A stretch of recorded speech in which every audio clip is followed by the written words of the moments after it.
Nous devons ensemble avoir conscience que nul autre que nous-mêmes ne viendra sauver notre nation et que cela exige de chacun de nous une mobilisation tous azimuts. Peuple congolais, il est temps de nous lever, de nous serrer les coudes et d'agir pour défendre notre patrie, notre intégrité territoriale et l'intangibilité de nos frontières.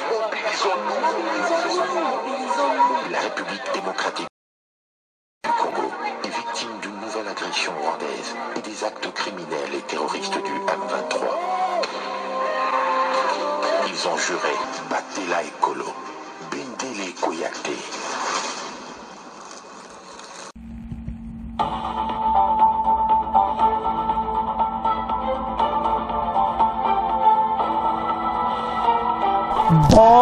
Bonsoir, bonsoir, bonjour, c'est Congo News 24. Bande Konanga, comme toujours avant de commencer notre émission, nous disons merci à Dieu.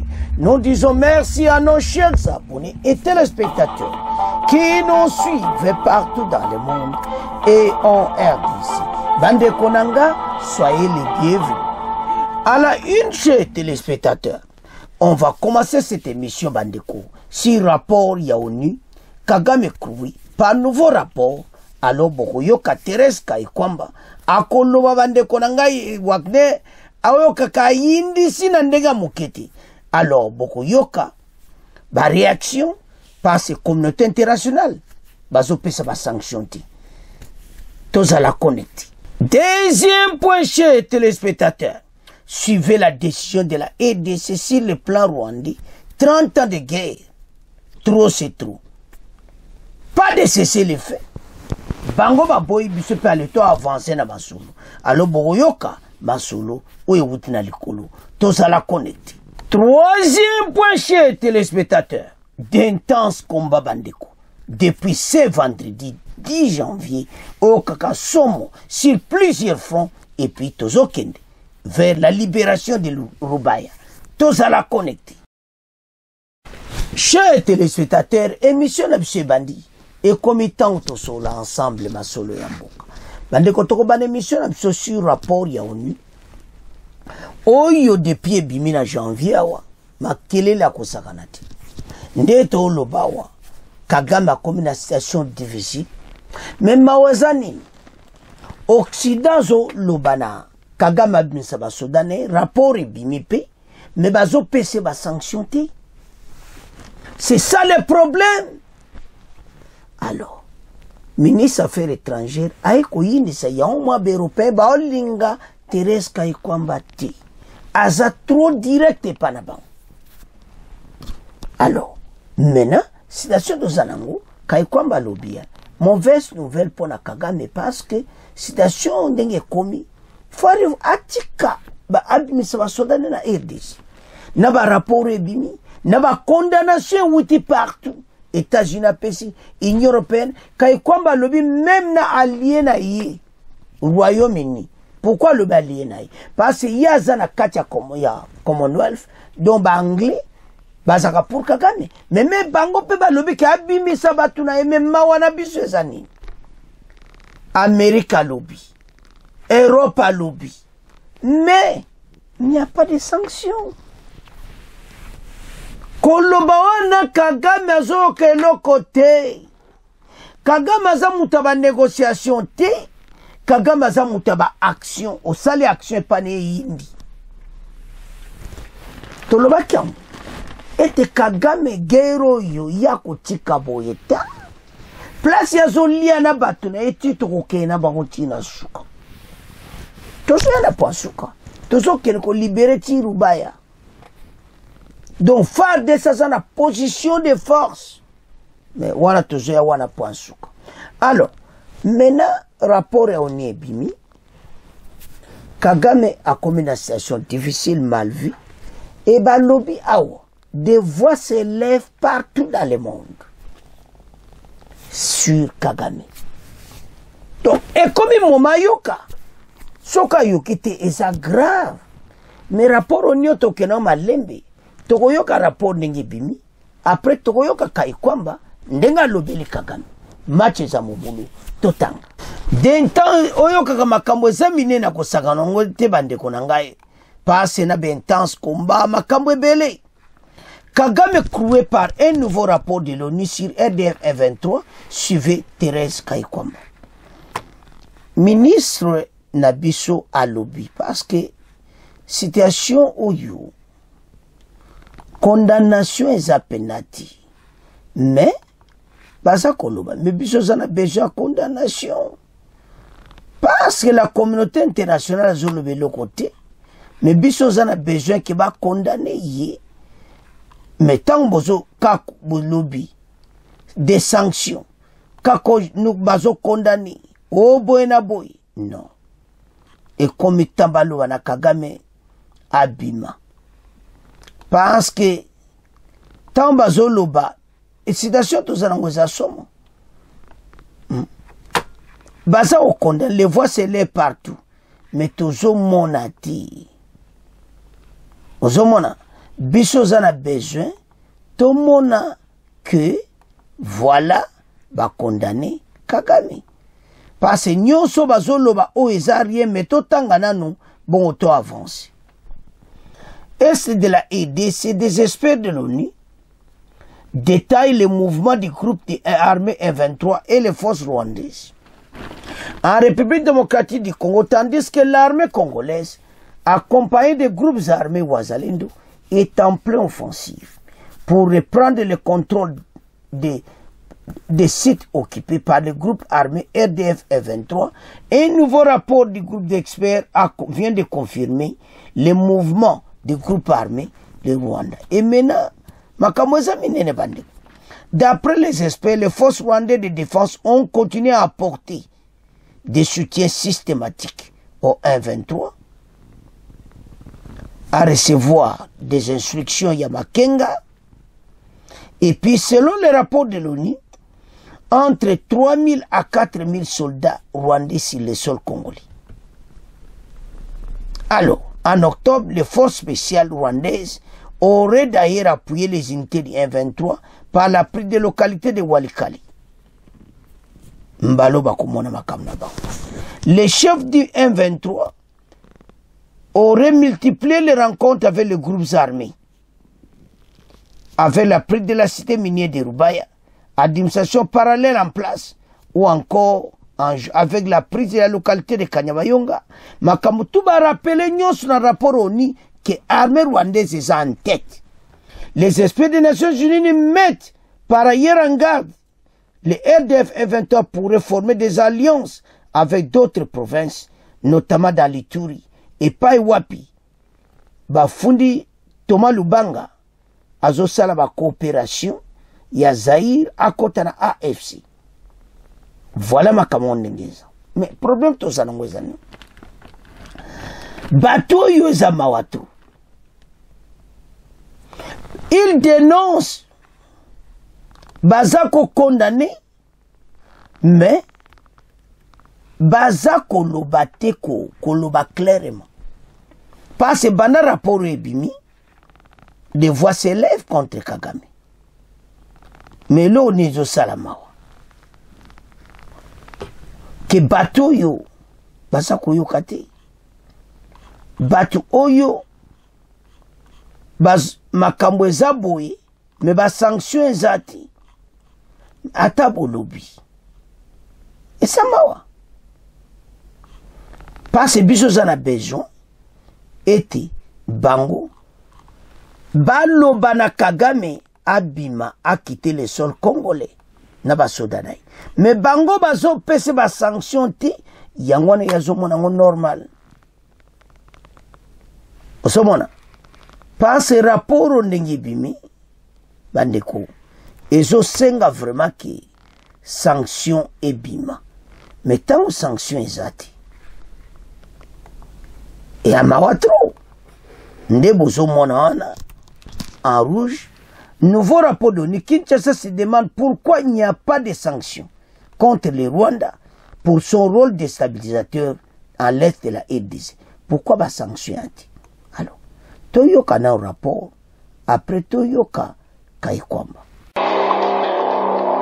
Ce journal démarre par le rapport mi-parcours du groupe d'experts des Nations Unies. Au moins 3000 à 4000 soldats de l'armée rwandaise restent déployés dans les territoires de Nyiragongo, Rutshuru et Masisi au Nord Kivu.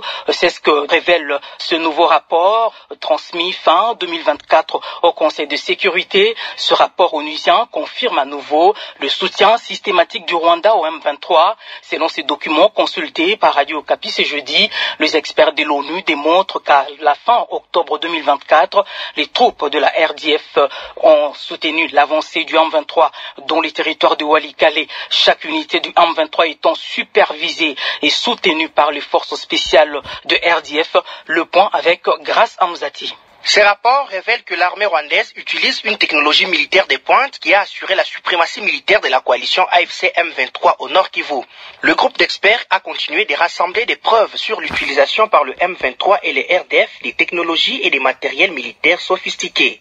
La découverte de ces systèmes militaires, clés de la supériorité militaire du M23 et des RDF, sont une autre preuve du soutien extérieur donné au M23 en violation de l'embargo sur les armes, peut-on lire dans ces rapports. Selon ces experts, le 25 octobre 2024, un système de défense aérienne à courte portée utilisé par la RDF a été découvert à Karuba, dans les territoires de Masisi. Pour ces experts de l'ONU, la conquête des nouveaux territoires n'aurait pas pu se faire sans l'aide de l'armée rwandaise qui a dirigé les opérations ciblées et disposé d'armes de haute technologie. En outre, précise le rapport, la coalition AFC M23 poursuit ses recrutements et formations volontaires et forcées, y compris des mineurs, pour administrer les localités contrôlées et renforcer les capacités militaires pour l'expansion territoriale. Ainsi, entre septembre et octobre 2024, au moins 3000 recrues ont achevé leur formation, affirment les documents.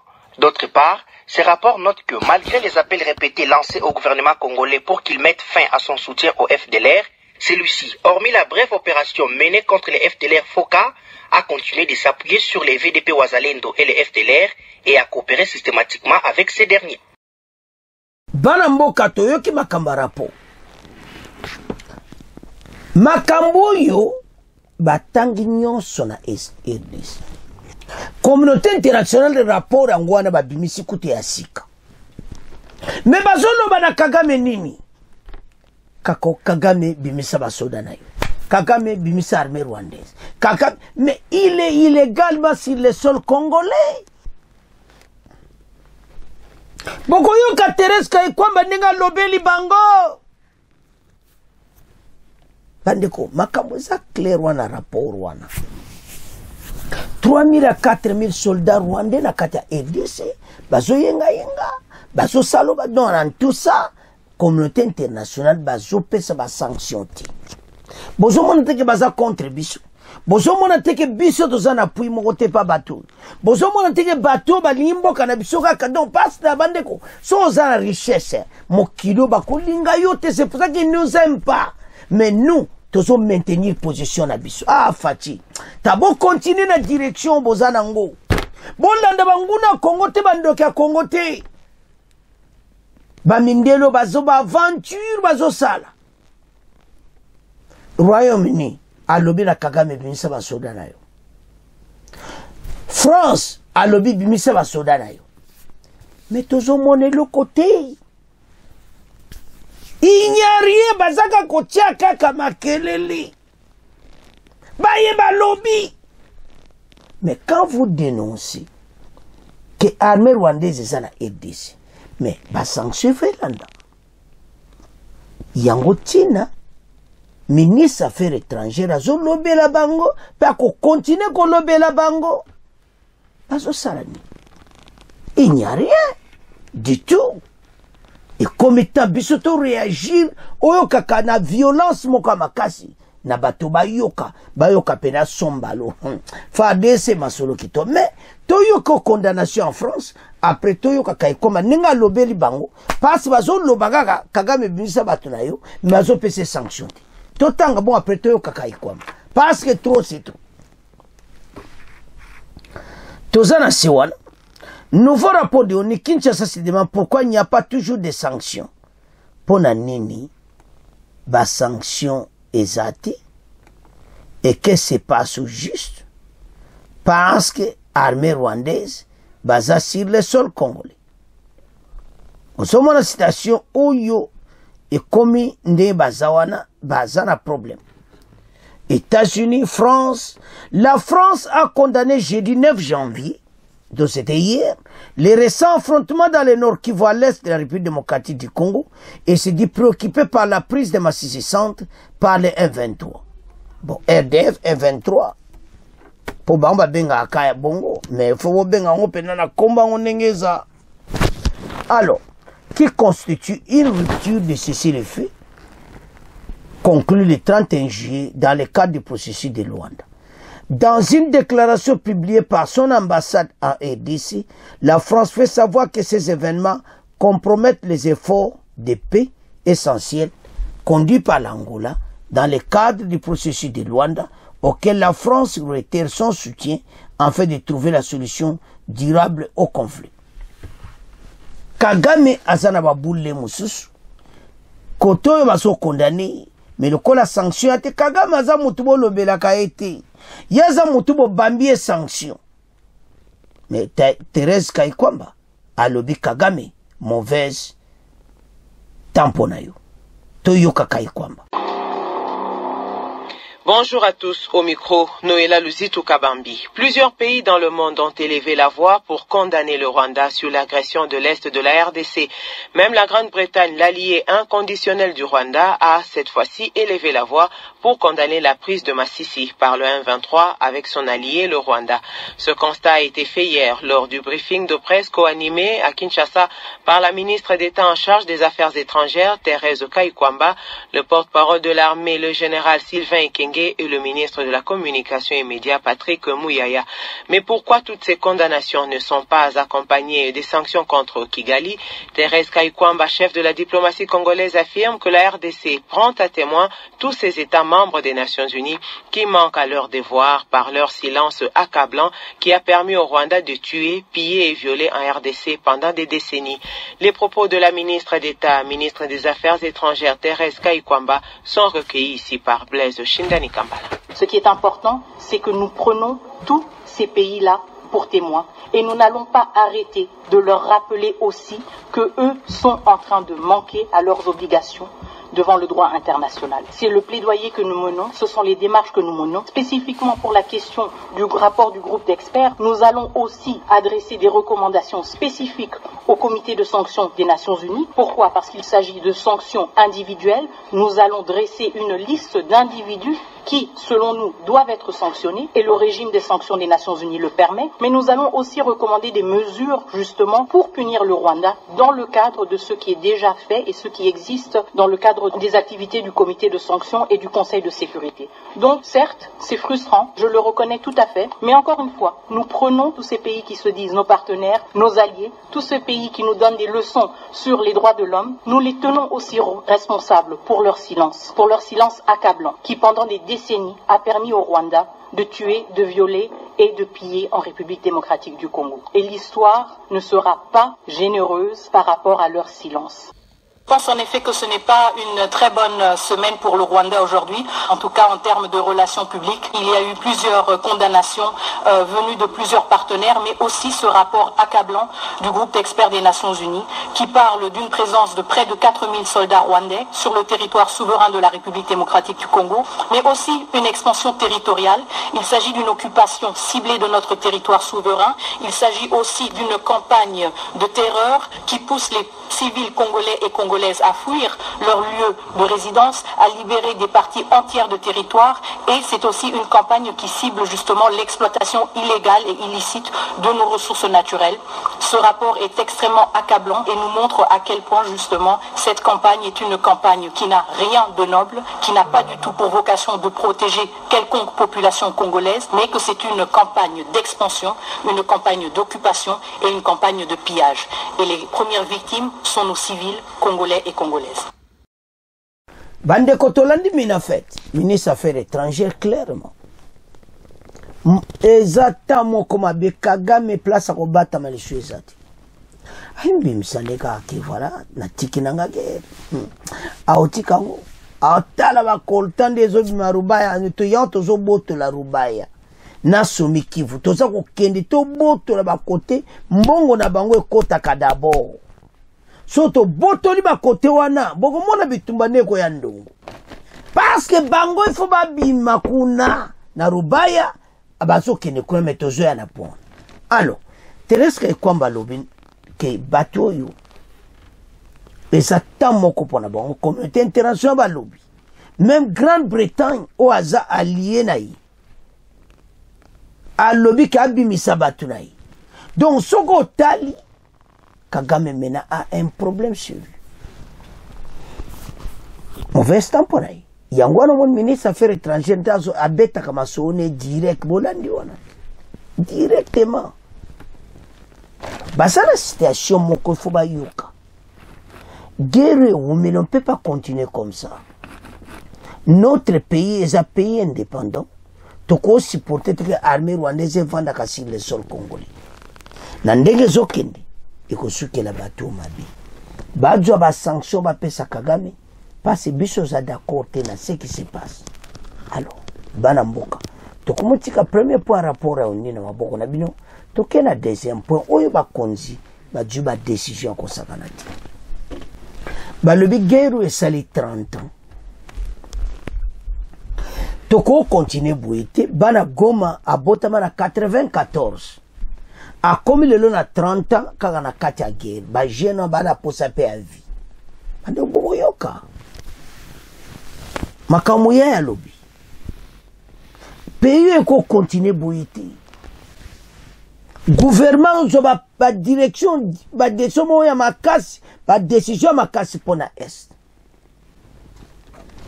Ces jeunes ont besoin de vivre, batakuna ba na pose ba vivre. Toko kena kene boyité. O accord à Luanda, o bobo non, gouvernement zo ba décision makasi mikolo. Nantia tolobaki, facha yebisaki ba américain, ba européen ki nazo yo kabino. Mais comme on a l'air moko soki bino bo saeliti. Les conséquences aggraves. Na le ba baza ko attaquer biso. Biso zo stocker ba bomba makasa ko sakanati. Mais ba ko vivre en. Bandeko et soigner comme à feu. Ma kamba c'est le fait zati. Fade ça quoi attaquer, à offensive. Et ça va continuer jusqu'à ce que babima c'est dans Rubaya toujours kende kuna. Beaucoup mona. Alors, armée a décidé et Kengaina même na nina ekoloba na briefing que toujours gagner ba to récupérer ba territoire nyonso. Kenga loba ke publiquement na RTNC. Gango moni que la bazo récupéré Massisi centre wana pe bazo bunda na plusieurs fronts. Mais toujours yana pont. Totanga. Ba konzi passe ba ojo ba décision grave pour la est parce que situation de comme trop c'est trop. Suivez décision de la RDC sur le plan rwandais 30 ans de guerre. Le ministre de la communication et médias réaffirme la volonté des pays de tout mettre en œuvre pour en finir une fois pour toutes la guerre d'agression rwandaise via la rébellion du M23. Au cours d'un briefing de presse jeudi de Misatu, avec sa collègue des affaires étrangères et porte-parole de FARDC, Patrick Mouyaya, a révélé que si le gouvernement s'oppose à toute initiative de dialogue avec ces mouvements rebelles, c'est pour rompre avec le cycle de brassage et mixage à la base de la trahison au sein des forces armées de la République démocratique du Congo. Bolandi Mouyaya, Bolandi Makaufache est comme clair. Et je suis au Lobanankuruti. A l'obito boy, Bama solo na batouana ki o kimeko tana ba Rwanda RDF, o ya M23, c'est parce que ba mixage na ba brassage, o le comme si armée na biso faible. Ah, ma solo kitoko. Cette guerre est faite à chaque Congolais, où qu'il se trouve sur le territoire national. Parce qu'elle dure depuis 30 ans. Le président Félix Tshisekedi a hérité cette guerre. Avec lui, nous avons maintenant l'avantage d'avoir une stratégie claire pour nous. Vous détaillons tous les jours pour cette fois-ci mettre un terme sur une fois pour toutes et pour éviter des recyclages. Avance-t-il avant de poursuivre. C'est en cela que Madame la ministre d'État et tous les négociateurs congolais sont fermes sur la question de la négociation avec les M23 parce qu'il est hors question que nous puissions ouvrir une quelconque brèche pour recycler les problèmes de brassage et de mixage qui a permis de garder jusqu'à présent, en tout cas, des traîtres au sein de notre armée. Boyoki, moyaya lobi ke makambo oyo yaba M23 oyo to kena otina suka parce yango nde mutu batikela biso ba traître oyo bazana kati ya armée. Soko yoka kiete keniko yoka ye na briefing na RTNC. Alors que publiquement ba brassage et mixage oyo affaibli armée na biso. Et l'on parle de peine de mort, c'est justement pour réprimer des comportements comme cela. Pour le porte-parole de l'armée congolaise, le Rwanda ne sera pas en mesure de vivre sans piller la République démocratique du Congo. Ils veulent perpétuer le processus de pillage. En résumé, le Rwanda d'aujourd'hui ne peut pas vivre sans voler en République démocratique du Congo. Et aucun Congolais qu'il se trouve peut accepter cela. Les jeunes de Goma, de la partie Est, nés en 1994, sont nés dans la guerre.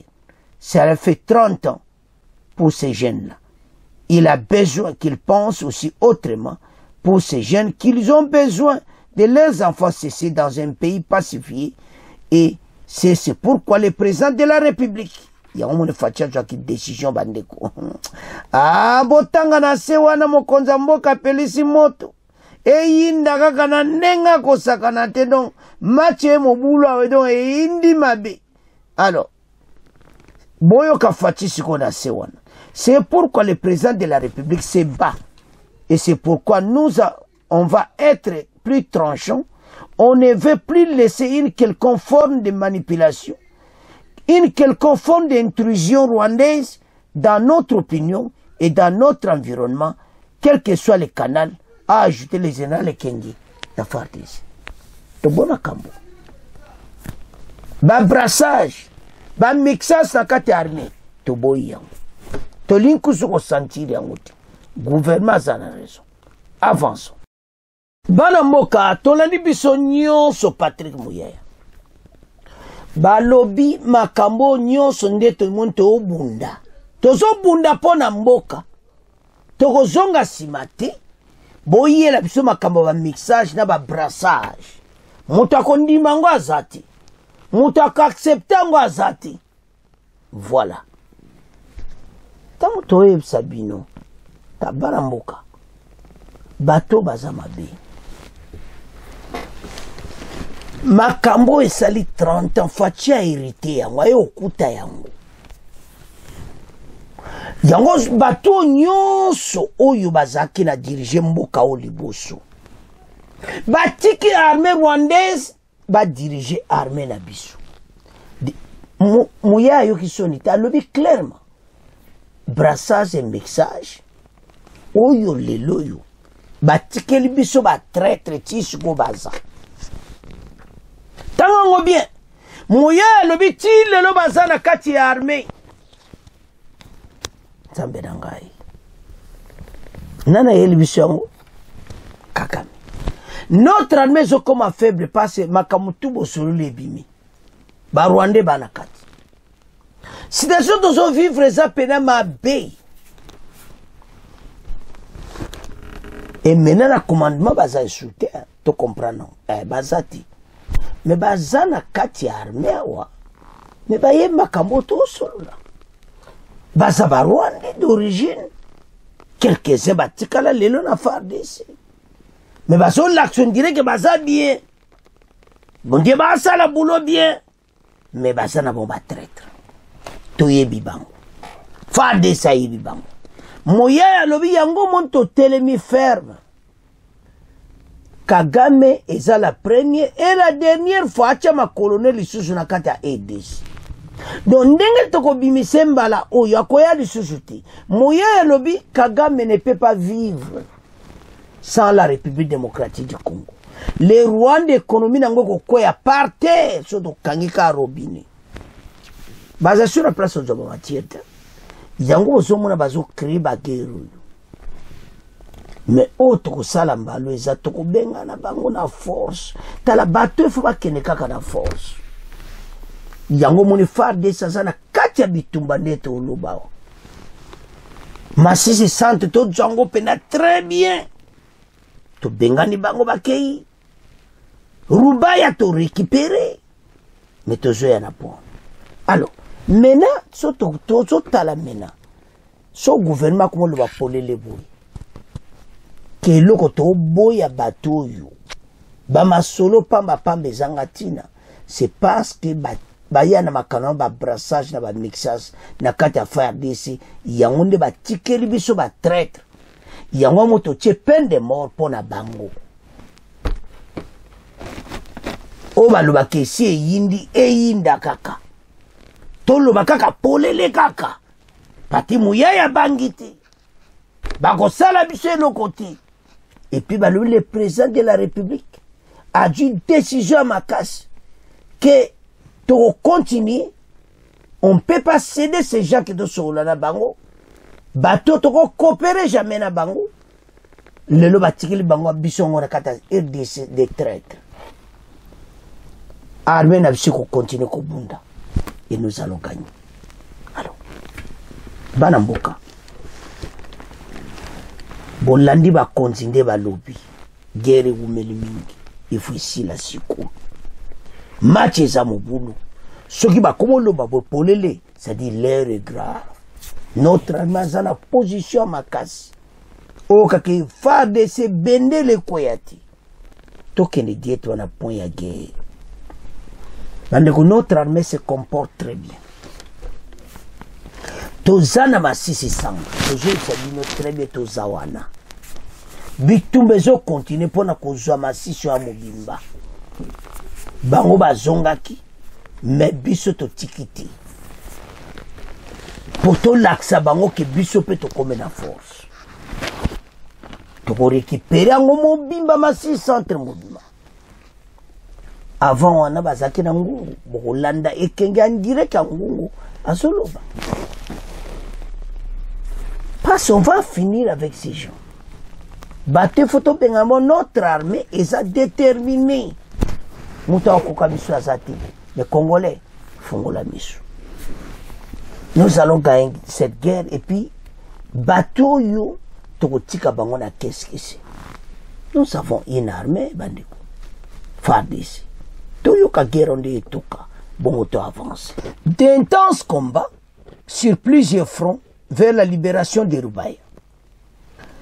D'intenses combats ont repris depuis tôt le matin ce vendredi 10 janvier sur la montagne de Kaongole, surplombant la cité de Masisi Centre.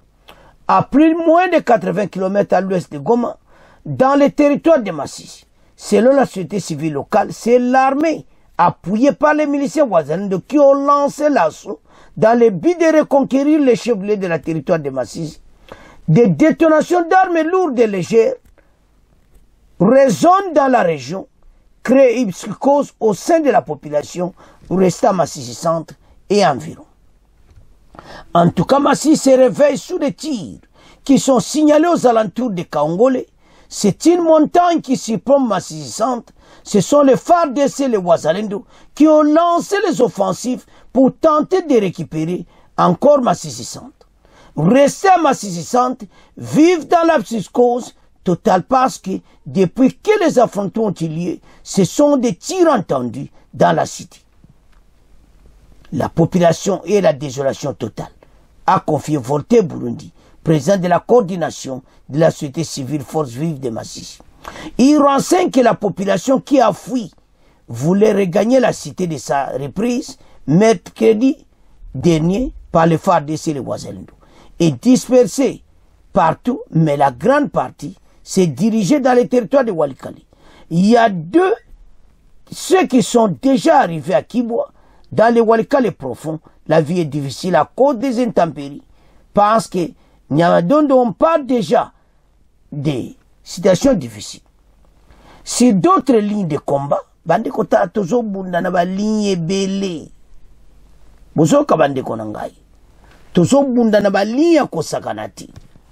Si d'autres lignes de combat, les FARDC épaulés par les Wazalendo poursuivent avec la reconquête localisée, notamment sur l'axe Ngungu et Kaumba.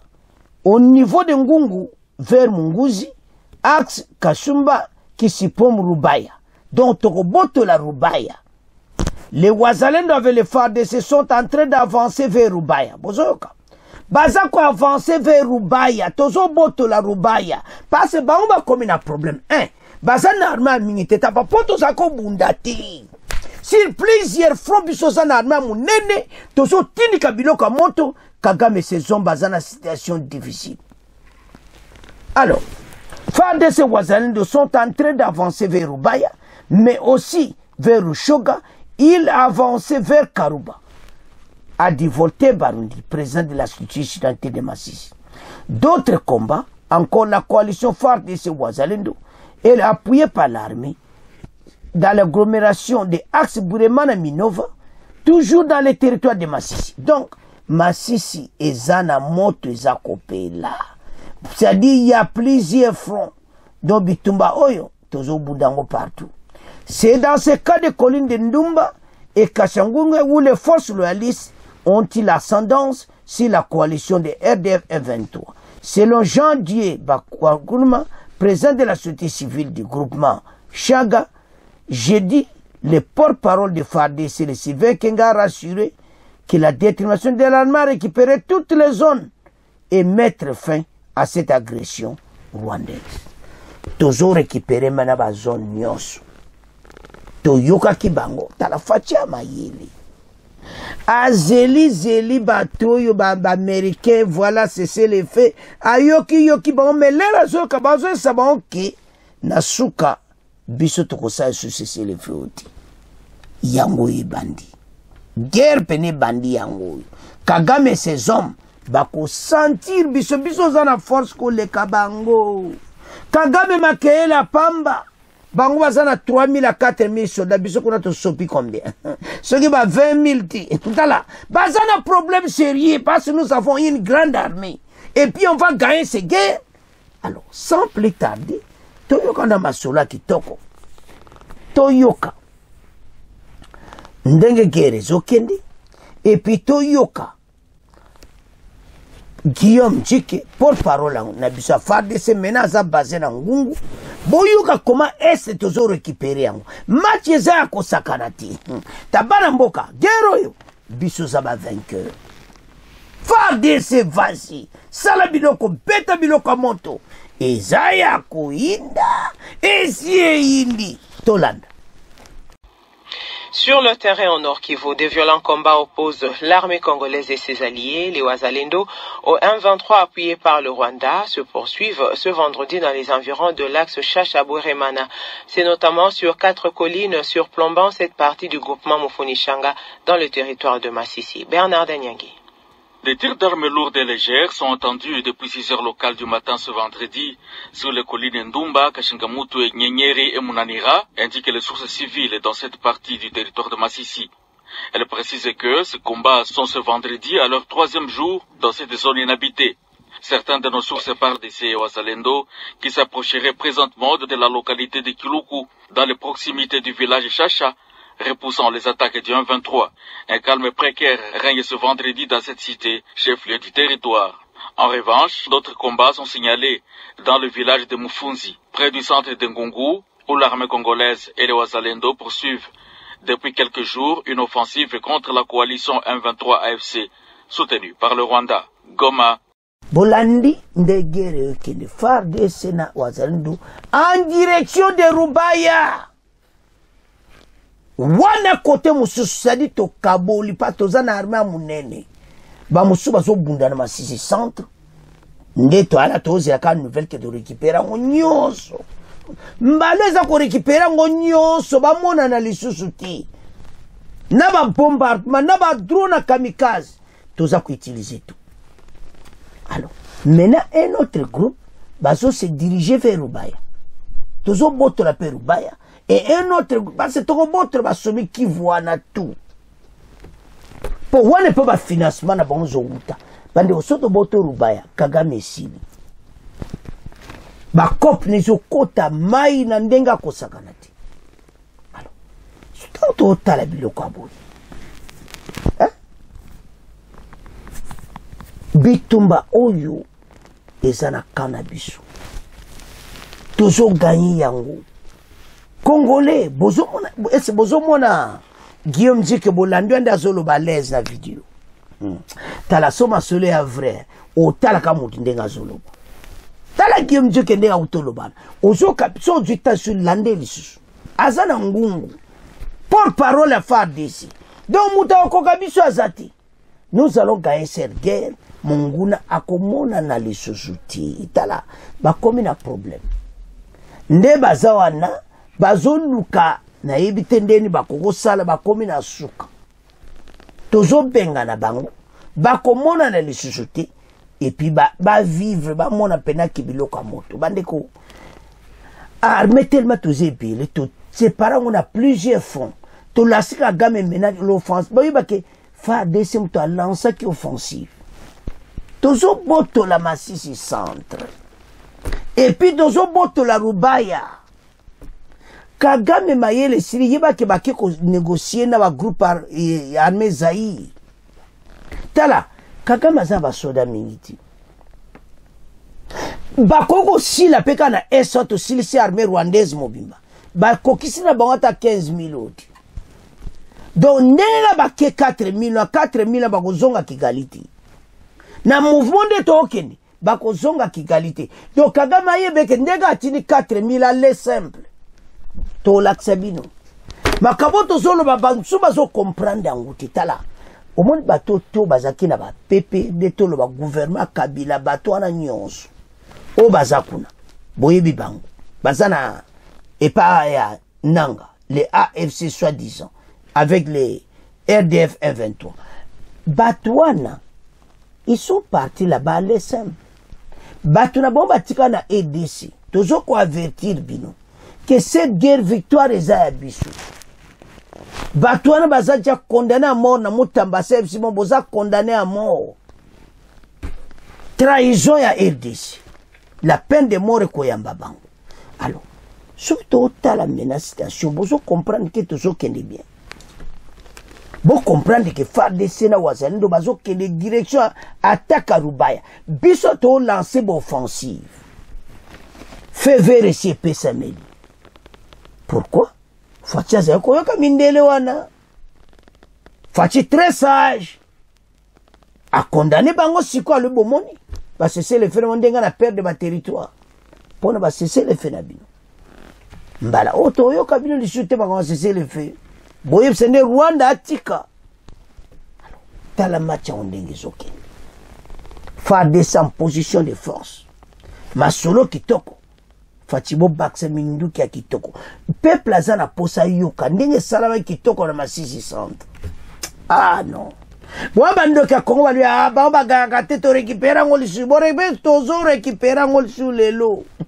Match eza mubunde to loba coup déjà to sur le jango. Parce que les to sa l'émission bitumbezo toka na ndenga mokete. Et notre armée a déterminé offensive à lancer qu'on a 5 heures du matin. Et toute la journée, tozo bundana bango. Bayeba été. Bazo kite wana. Et puis, nombre effectif, na mozo diminué. Parce au fur et à mesure, tozo sili sabango, bazana basodati. Bazana problème sur lui. Alors, bana mboka to telema. Oeza armée na biso. Sobo, bozo mona vraiment que, tala.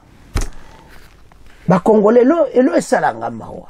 Bozala ba patriote tala solo bara bola na yesu bola ne kengenda zolo bati aza soda mais so tala zolo bango à l'aise au sakanati Congolais pays yo biso za ba vainqueur totalement pona mboka ensemble bolanda bandoki ya Congo te baze bele wana bavan musu na Kinshasa bazo silisaka ba megana maona ko yeza ya pamba ko bengaka Baké à les simple. Yo peso landi bango na AFC botikale à les simple. Pas ce bozo si là. RDC aux achou boeti. FARDC à Kenya mission offensive direct. Et ça chou makambo te o ba retrait stratégique eza wali susuti. Match échangé, match baluki biso de combat gagnant. Alors bana mboka boyo kandenge yindi na est 4 fronts FARDC azobeta biloko ya moto. Alors tokomi na fait mission parce que tozoganye bitumba oyo. Bo continuer ko s'abonner na chaîne oyo. Et puis bon santé na chaîne na aider Congo Basango. Masola kitoko paysan. Bon s'abonner. Au revoir. À la prochaine.